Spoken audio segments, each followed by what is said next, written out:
ನಮಸ್ಕಾರ ಸ್ನೇಹಿತರೆ, Vishwavani TV ಸ್ಪೆಷಲ್ನ big boss ಅಪ್ಡೇಟ್ಗೆ ಸ್ವಾಗತ. ನಾನು ಸುಜಯ್ ರಾಜ್. ಸ್ನೇಹಿತರೆ, ಈಗಷ್ಟೇ ಒಂದು ಹೊಸ ಪ್ರೋಮೋ ಬಿಗ್ ಬಾಸ್ ಕಡೆಯಿಂದ ಅಪ್ಡೇಟ್ ಆಗಿದೆ. ಗಿಲ್ಲಿ ಮತ್ತು ಅಶ್ವಿನಿ ಅವರ ನಡುವೆ ವಾಗ್ಯುದ್ಧ ಶುರುವಾಗಿದೆ. ಬಹುಶಃ ನಾನು ಅಂದ್ಕೊಳ್ತೀನಿ ಗಿಲ್ಲಿಯವರು ಕಳಪೆ ಕೊಡುವಂತಹ ಸಮಯದಲ್ಲಿ ಅಶ್ವಿನಿ ಅವರಿಗೆ ಏನೋ ಒಂದು ಹೇಳಲಿಕ್ಕೆ ಹೊರಟಿದ್ದಾರೆ. ಅಶ್ವಿನಿ ಅವರು ಹೀರೋ ಆಗೋಕ್ಕೆ ಹೋಗ್ತಾರೆ ಅಂತೆಲ್ಲ. ಸೊ ಆ ಟೈಮಲ್ಲಿ ಈ ಒಂದು ವಾಗ್ಯುದ್ಧ ಶುರುವಾಗಿರುವಂಥದ್ದು ಅಂತ ನನಗೆ ಅನ್ನಿಸ್ತಾ ಇದೆ. ಆ್ಯಂಡ್ ಪ್ರೋಮೋಸ್ ಬಗ್ಗೆ ನಾನು ಆ್ಯಕ್ಚುಲಿ ಮಾತಾಡಲೇಬೇಕು. ಈ ವಾರದ ಪ್ರೋಮೋಗಳು it was misleading, many times mislead ಮಾಡೋ ಥರ ಇದ್ವು ಪ್ರೋಮೋಗಳು. ಬಿಕಾಸ್ ಫಸ್ಟ್ಲಿ ಗಿಲ್ಲಿ ಅವರು ಕಾವ್ಯ ಅವರನ್ನು ಆ ನೀರಿಗೆ ಬಾರೆ ನಾರಿ ಟಾಸ್ಕಲ್ಲಿ ಏನೋ ಫೇವರಿಸಮ್ ಮಾಡಿ ಕಾವ್ಯ ಅವರನ್ನು ಅಂದರೆ ಸೇಫ್ ಆಗೋ ಥರ ಮಾಡಿಬಿಟ್ರು, ಸ್ಪಂದನ ಅವರನ್ನು ಔಟ್ ಮಾಡಿಬಿಟ್ರು ಅನ್ನೋ ರೀತಿಯಲ್ಲಿ ಪ್ರೋಮೋ ರಿಲೀಸ್ ಮಾಡಲಾಗಿತ್ತು. ಬಟ್ ಎಪಿಸೋಡ್ ನೋಡಿದ ಮೇಲೆ ಗೊತ್ತಾಯಿತು ಅಲ್ಲಿ ಫೇವರಿಸಮ್ ಗಿಲ್ಲಿಯವರು ಮಾಡಿರಲೇ ಇಲ್ಲ ಅಂತ.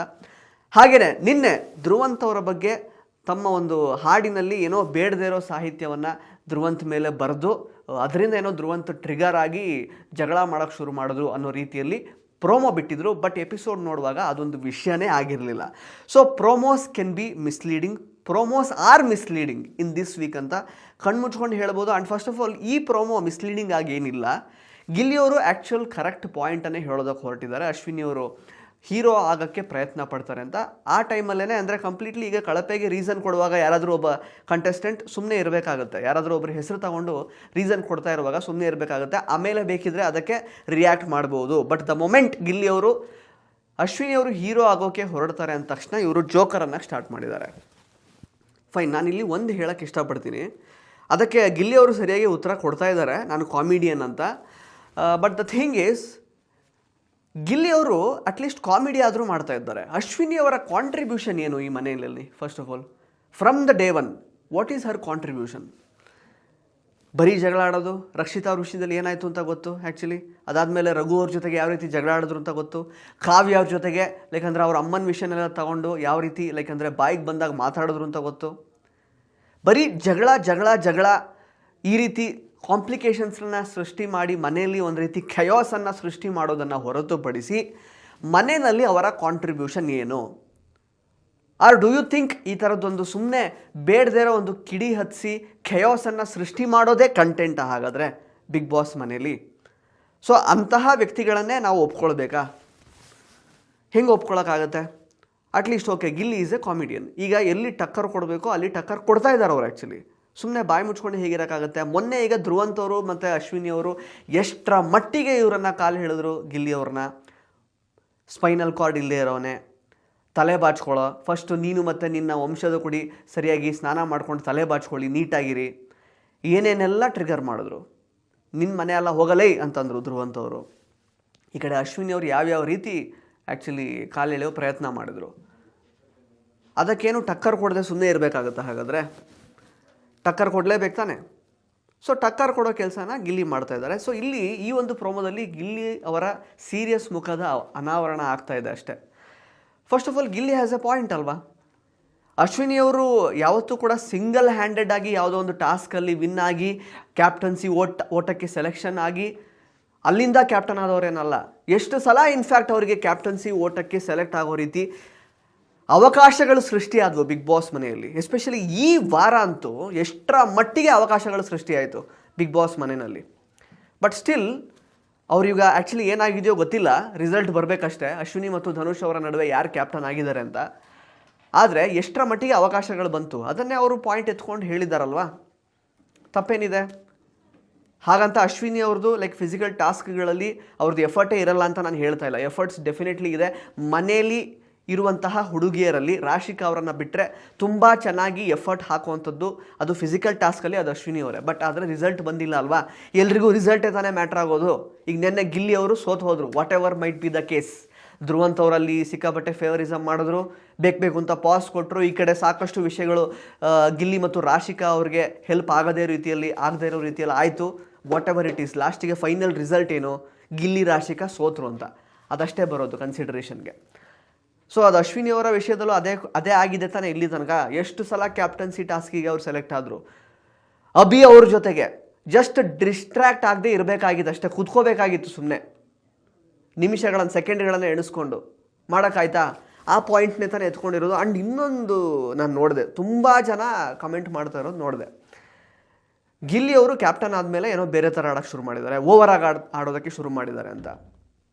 ಗಿಲ್ಲಿನ ಫಸ್ಟ್ ಆಫ್ ಆಲ್ ಒಂದು ಸಿಂಗಲ್ ಕ್ಯಾಪ್ಟನ್ ಆಗಿ ಆಡೋದಕ್ಕೆ ಅವರನ್ನು ಬಿಟ್ಟಿದ್ದಾರಾ ಈ ವಾರದಲ್ಲಿ? ಒಬ್ಬ ಇಂಡಿವಿಜುವಲ್ ಕ್ಯಾಪ್ಟನ್ ಅಷ್ಟೇ. ಈ ವಾರದಲ್ಲಿ ಉಸ್ತುವಾರಿ ಏನೇ ಇದ್ದರೂ ಒಬ್ಬ ಕ್ಯಾಪ್ಟನ್ ಮಾತ್ರ ಆಗಿರ್ತಾನೆ. ಜಸ್ಟ್ ಮನೆಯ ಆಗು ಹೋಗುಗಳನ್ನು, ಟಾಸ್ಕ್ಗಳ ಉಸ್ತುವಾರಿಯನ್ನು ಒಬ್ಬರೇ ವಹಿಸ್ಕೊಳ್ತಾರೆ. ಕ್ಯಾಪ್ಟನ್ನ ಒಂದು ಡಿಸಿಷನ್ ಮಾತ್ರ ಅಲ್ಲಿ ಕನ್ಸಿಡರ್ ಮಾಡಬೇಕಾಗುತ್ತೆ ಅನ್ನೋ ಥರ ಪರಿಸ್ಥಿತಿ ನಿರ್ಮಾಣ ಆಗಿತ್ತಾ? ಇಲ್ಲ. ಸಡನ್ನಾಗಿ ಅಶ್ವಿನಿ ಅವರನ್ನು ರಾಣಿ ಮಾಡಲಾಯಿತು. ಅಲ್ಲಿ ಆ್ಯಕ್ಚುಲಿ ಅವ್ರದ್ದು ಗಿಲ್ಲಿಯವರಿಗೆ ಸ್ವಲ್ಪ ಟ್ರಿಗರ್ ಆಗುತ್ತಲ್ವ. ಆಬ್ವಿಯಸ್ಲಿ ನಾನು ಕಷ್ಟಪಟ್ಟು ಕ್ಯಾಪ್ಟನ್ ಆಗಿದ್ದೀನಿ, ಅದು ಮನೆಯ ಸದಸ್ಯರ ಕುಟುಂಬದವರೆಲ್ಲ ವೋಟ್ ಹಾಕಿ ಕ್ಯಾಪ್ಟನ್ಸಿ ಟಾಸ್ಕಲ್ಲಿ ಗೆದ್ದು ಕ್ಯಾಪ್ಟನ್ ಆಗಿರೋದು. ಜೊತೆಗೆ ಯಾಕಪ್ಪ ರಾಣಿ, ಅದೇನೋ ಒಂದು ಎಂಟರ್ಟೈನ್ಮೆಂಟ್ ಫ್ಯಾಕ್ಟರಿಗೆ ಸುಮ್ಮನೆ ರಾಣಿ ಅಂತ ಕೊಟ್ಟಿದ್ದಾರೆ. ರಾಜನ್ ಜೊತೆ ರಾಣಿನೋ ಎಂಟರ್ಟೈನ್ ಮಾಡ್ತಾ ಇರಬೇಕು, ಅಥವಾ ರಾಣಿ ಜೊತೆಗೆ ನೀವೇನಾದರೂ ಬೇಕಿದ್ರೆ ಕಾನ್ವರ್ಸೇಷನಲ್ಲಿ ಬೇಕಿದ್ರೆ ಎಂಟರ್ಟೈನ್ ಮಾಡ್ಬೋದು ಅನ್ನೋ ರೀತಿಯಲ್ಲೆಲ್ಲ ಕೊಟ್ಟಿರ್ತಿದ್ರೆ ಏನು ಅನ್ನಿಸ್ತಾ ಇರಲಿಲ್ಲ ಗಿಲ್ಲಿಗೆ. ಬಟ್ ಡಿಸಿಷನ್ ಮೇಕಿಂಗಲ್ಲೂ ಯಾವ ಒಬ್ಬ ಕ್ಯಾಪ್ಟನ್ ಒಬ್ಬರನ್ನ ಯಾಕೆಂದರೆ ಅಸಮರ್ಥರು, ಇವ್ರಿಗೆ ಇಂಡಿವಿಜುವಲ್ ಆಗಿ ಯಾಕೆಂದರೆ ಟಾಸ್ಕಲ್ಲಿ ಆಡಿ ಕ್ಯಾಪ್ಟನ್ಸಿ ಓಟಕ್ಕೆ ಸೆಲೆಕ್ಟ್ ಆಗಿ ಅಲ್ಲಿ ಕೂಡ ಕ್ಯಾಪ್ಟನ್ಸಿ ಯಾಕೆಂದರೆ ಟಾಸ್ಕಲ್ಲಿ ಗೆಲ್ಲಿಕ್ಕೆ ಸಾಧ್ಯ ಇಲ್ಲ ಅಂತ ಹೇಳಿಕೊಂಡು ಹೊರಗಿಟ್ಟಿದ್ದಂತಹ ವ್ಯಕ್ತಿಯನ್ನು, ನಾಮಿನೇಷನ್ ಮಾಡುವಂತಹ ಪವರನ್ನೇ ಕಸಿದುಕೊಂಡಿದ್ದಂತಹ ಒಬ್ಬ ಕ್ಯಾಪ್ಟನ್ಗೆ ರಾಣಿ ಮಾಡಿ ಬೇರೆ ಟಾಸ್ಕ್ ವಿಷಯದಲ್ಲೂ ಕೂಡ ನಿಮ್ಮ ಜೊತೆಗೆ ಯಾಕೆಂದರೆ ಅವರು ಡಿಸಿಷನನ್ನು ಕೊಡುವಂತಹ ವಿಚಾರದಲ್ಲಿ ಡಿಸ್ಕಸ್ ಮಾಡಬೇಕು ಅನ್ನುವಂಥ ಅವಕಾಶ ಕೊಡ್ತಾರೆ ಅಶ್ವಿನಿ ಅವರಿಗೆ. ಆವಾಗ ಒಬ್ಬ ಕ್ಯಾಪ್ಟನ್ಗೆ ಏನನ್ಸುತ್ತೆ? ಅದನ್ನೇ ತಾನೇ ಆ್ಯಕ್ಚುಲಿ ನಿನ್ನೆ ಅವರು ತುಂಬ ಫನ್ನಿಯಾಗಿ ಸೆಲ್ಫ್ ಟ್ರೋಲಿಂಗ್ ಮಾಡಿಕೊಂಡು ಸೆಲ್ಫ್ ರೋಸ್ಟಿಂಗ್ ಮಾಡಿಕೊಂಡು ಅವರು ಮಾಡಿರೋದು. ಈ ರೀತಿ ಒಂದು ಸಮ್ಮಿಶ್ರ ಸರ್ಕಾರದ ಒಂದು ಕ್ಯಾಪ್ಟನ್ಶಿಪ್ ಯಾರಿಗೆ ಬೇಕಾಗಿತ್ತು ಅಂತ. ಸೊ ಗಿಲ್ಲಿನ ಒಬ್ಬ ಇಂಡಿವಿಜುವಲ್ ಕ್ಯಾಪ್ಟನ್ ಆಗಿ ಅವ್ರು ಯಾವ ರೀತಿ ಆಡ್ತಾರೆ ಅಂತ ನೋಡೋದಕ್ಕೆ ಅವಕಾಶನೇ ಮಾಡಿಕೊಟ್ಟಿಲ್ಲ. ಸೊ ಹಂಗಿದ ಮೇಲೆ ಅವ್ರು ಓವರಾಗಿ ಆಡ್ತಾ ಇದ್ದಾರೆ, ಇನ್ನೇನೋ ಮಾಡ್ತಿದ್ದಾರೆ ಅಂತ ಹೇಳೋದ್ರಲ್ಲಿ ಅರ್ಥನೇ ಇಲ್ಲ. ಎಷ್ಟರ ಮಟ್ಟಿಗೆ ಅವಕಾಶ ಸಿಕ್ತು ಇವಾಗ ಅಶ್ವಿನಿ ಅವರಿಗೆ ಕ್ಯಾಪ್ಟನ್ಸಿ ಓಟದಲ್ಲಿ ಗೆಲ್ಲೋದಕ್ಕೆ? ಬಟ್ ಆಗ್ತಾ ಇಲ್ಲ. ಸೊ ಆ ಪಾಯಿಂಟ್ನೇ ಎತ್ಕೊಂಡು ಹೇಳಿದ್ದಾರೆ. ಆ್ಯಂಡ್ ಅಪಾರ್ಟ್ ಫ್ರಮ್ ಈಗ ಈ ಥರ ಖೇಯೋಸ್ ಸೃಷ್ಟಿ ಮಾಡೋದು, ಜಗಳ ಮಾಡೋದು, ಕೆಟ್ಟದಾಗಿ ಬೇರೆ ಒಬ್ಬ ಕಂಟೆಸ್ಟೆಂಟ್ಸ್ ಮೇಲೆ ಮಾತಾಡೋದು, ಮರ್ಯಾದೆ ಕೊಡದೇ ಇರೋದು, ಬರೀ ಅದನ್ನೇ ತಾನೇ ಮಾಡಿರೋದು ಅಶ್ವಿನಿ ಅವರು, ಬೇರೆ ಏನೂ ಮಾಡಿಲ್ವೇ? ಎಷ್ಟು ಸಲ ಯಾಕಂದರೆ ಗಿಲ್ಲಿ ಜೊತೆಗೆ ಮಾತ್ರ ಜಗಳ ಆಗಿರೋದಾ ಅಶ್ವಿನಿ ಅವ್ರ ಜೊತೆಗೆ? ಫಸ್ಟ್ ರಕ್ಷಿತಾ ಅವ್ರ ಜೊತೆಗೆ ಯಾವ ಲೆವೆಲಿಗೆ ಅವ್ರು ಮಾತಾಡಿದ್ದಾರೆ ಅಂತ ಎಲ್ರಿಗೂ ಗೊತ್ತಿದೆ. ನಮ್ಗೆ ಆ್ಯಕ್ಚುಲಿ ಸಾಕಷ್ಟು ಪ್ರಶ್ನೆಗಳು ಕೂಡ ಇದೆ, ಅವ್ರು ಆಚೆ ಬಂದ ಮೇಲೆ ಕೇಳಬೇಕು. ಅದಕ್ಕೆಲ್ಲ ಏನು ಅವರು ಕೊಟ್ಟಂತಹ ಹೇಳಿಕೆಗಳಿಗೆ ಏನು ಎಕ್ಸಾಕ್ಟ್ ಯಾಕಂದರೆ ಉತ್ತರ, ಅದೇನು exactly what she wanted to say exactly ಅಂತ ನಮಗೆ ಕೇಳಲಿಕ್ಕಿದೆ ಇನ್ಫ್ಯಾಕ್ಟ್, ಅದೇನು ಅಂತ. ಸೊ ಈ ಥರದೆಲ್ಲ ಇರುವಂತಹ ವ್ಯಕ್ತಿ ಅವ್ರ ಕಡೆಯಿಂದ ಎಂಟರ್ಟೈನ್ಮೆಂಟ್ ಅಂತೂ ಇಲ್ಲವೇ ಇಲ್ಲ, ಅಥವಾ ಬೇರೆ ಏನೋ ಕ್ರಿಯೇಟಿವ್ ಆಗಿ ನಮ್ಮನ್ನು ಅವರು ಎಕ್ಸೈಟ್ ಮಾಡಿದಂತಹ ಉದಾಹರಣೆಗಳೇ ಇಲ್ಲ. Gilli is an allrounder. ನೀವು ಆಲ್ರೌಂಡರ್ ಜೊತೆಗೆ ನೀವು ಆ್ಯಕ್ಚುಲಿ ಅವ್ರ ಜೊತೆಗೆ ಜಿದ್ದಿ ಮಾಡ್ತೀನಿ ಅಂತ ಹೇಳ್ತೀರಾ, ತೊಡೆ ತಟ್ಟಿ ಯಾಕಂದರೆ ಅಖಾಡ ಕೀಳಿ ಅಂತ ಹೇಳ್ತೀರಾ. ಇದನ್ನೆಲ್ಲ ನೋಡೋದಕ್ಕೆ ನಾವು ಆ್ಯಕ್ಚುಲಿ ಬಿಗ್ ಬಾಸ್ ನೋಡ್ತಾ ಇರ್ತೀವ? ಇಲ್ಲ ಅಲ್ವಾ? ಒಂದು ಹಂತವನ್ನು ಮೀರಿ ಒಬ್ಬರನ್ನ ಟ್ರಿಗರ್ ಮಾಡಿದಾಗ ಅದಕ್ಕೆ ಮಾತಾಡಲೇಬೇಕಾಗುತ್ತೆ, ಟಾಂಗ್ ಕೊಡಲೇಬೇಕಾಗುತ್ತಲ್ವಾ? ದಿಸ್ ಈಸ್ ಲೈಕ್ ಹೇಗೆ ಅಂತಂದರೆ, ಒಬ್ಬ ಕಷ್ಟಪಟ್ಟು ಯಾಕೆಂದರೆ ಮನೆಯ ಇತರ ಸದಸ್ಯರ ಕುಟುಂಬದಿಂದ ಕ್ಯಾಪ್ಟನ್ಸಿ ಓಟಕ್ಕೆ ಸೆಲೆಕ್ಟ್ ಆಗಿ ಜೊತೆಗೆ ಕ್ಯಾಪ್ಟನ್ಸಿ ಟಾಸ್ಕಲ್ಲೂ ಗೆದ್ದು ಕ್ಯಾಪ್ಟನ್ ಆಗಿ ಒಳ್ಳೆ ರೀತಿಯಲ್ಲಿ ಯಾಕೆಂದರೆ ತನ್ನ ಕ್ಯಾಪ್ಟನ್ಸಿಯನ್ನು ನಿಭಾಯಿಸಬೇಕು ಅಂತ ಅಂದ್ಕೊಂಡಿದ್ದಂತಹ ವ್ಯಕ್ತಿಗೆ ಏನೋ ಒಂದು ರಾಣಿ ಅಂತ ಕೊಟ್ಟು ಡಿಸ್ಟರ್ಬ್ ಮಾಡಿ ಏನೇನೋ ಮಾಡಾಕಿ ಕೊನೆಗೆ ಇವಾಗ ಆ್ಯಕ್ಚುಲಿ ಅವನು ಓವರಾಗಿ ಆಡ್ತಾ ಇದ್ದಾರೆ, ಇನ್ನೊಂದೇನೋ ಮಾಡ್ತಿದ್ದಾರೆ ಅನ್ನೋ ರೀತಿಯಲ್ಲಿ ಬಿಂಬಿಸುವಂತಹ ಪ್ರಯತ್ನ, ಜೊತೆಗೆ ದೋಸ್ misleading promos. I don't understand ಇದರಿಂದ ಯಾರಿಗೆ ಏನು ಲಾಭ ಆಗುತ್ತೆ ಅಂತ.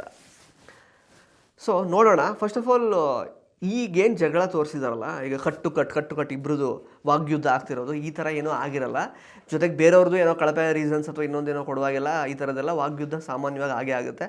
ಈಗ ಸದ್ಯಕ್ಕೆ ನಮ್ಮ TRP ಕಿಂಗ್ ಗಿಲ್ಲಿ ಅವರನ್ನು ತೋರಿಸಲೇಬೇಕು ಪ್ರೋಮೋದಲ್ಲಿ, ಇಲ್ಲ ಅಂತಂದರೆ ಎಪಿಸೋಡ್ಗೆ ಒಳ್ಳೆ ಹೈಪ್ ಸಿಗಲ್ಲ. ಹಾಗಾಗಿ ಗಿಲ್ಲಿ ಅವರನ್ನು ಪ್ರೋಮೋದಲ್ಲಿ ಇನ್ಕ್ಲೂಡ್ ಮಾಡಿದ್ದಾರೆ. ಸೊ ನಿಮಗೆ ಈ ಒಂದು ಪ್ರೋಮೋ ನೋಡಿದಾಗ ಏನನ್ನಿಸ್ತು ಅಂತ ದಯವಿಟ್ಟು ಕಮೆಂಟ್ ಬಾಕ್ಸಲ್ಲಿ ಕಮೆಂಟ್ ಮಾಡಿ ತಿಳಿಸಿ. ಧನ್ಯವಾದ. ಇಂಟ್ರೆಸ್ಟಿಂಗ್ ಮತ್ತು ಇನ್ಫಾರ್ಮೇಟಿವ್ ವಿಡಿಯೋಗಳನ್ನು ಮಿಸ್ ಮಾಡ್ಕೋಬೇಡಿ, ಈಗಲೇ ಸಬ್ಸ್ಕ್ರೈಬ್ ಮಾಡಿ.